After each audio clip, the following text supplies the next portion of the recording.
People today have reinterpreted the traditional Islamic understanding around homosexuality and rulings to do with homosexual acts. The story of Sodom and Gomorrah is a story about a town that was doing horrible acts of rape, acts of incest, not a condemnation of same-gender loving relationships.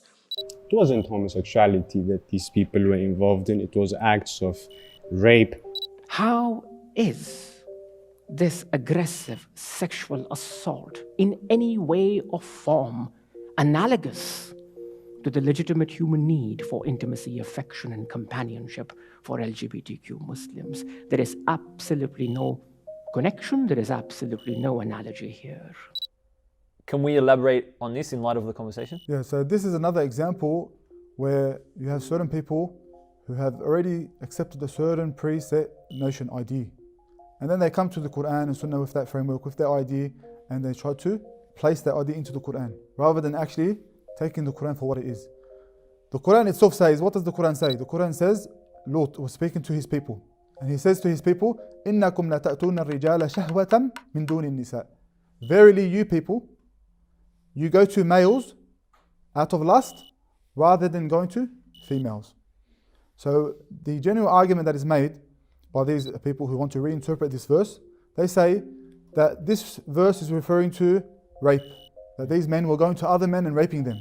It wasn't homosexuality that these people were involved in, it was acts of rape. This is their reinterpretation. We can clearly see that if it's saying that men shouldn't be raping other men, but the rest of the verse says that you go to males out of lust instead of out of females.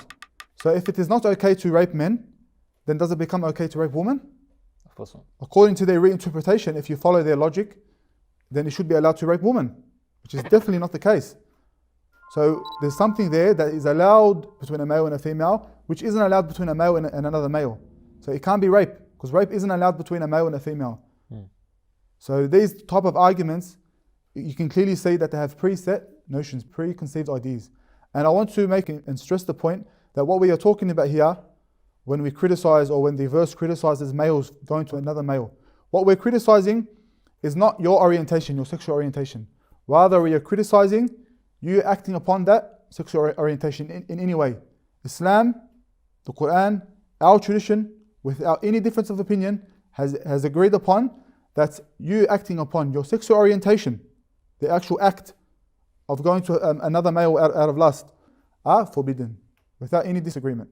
As for the orientation in of itself, because it's involuntary, then the Sharia has nothing to say. It is not forbidden. It's something out of your control, and you as a person needs to control this inclination.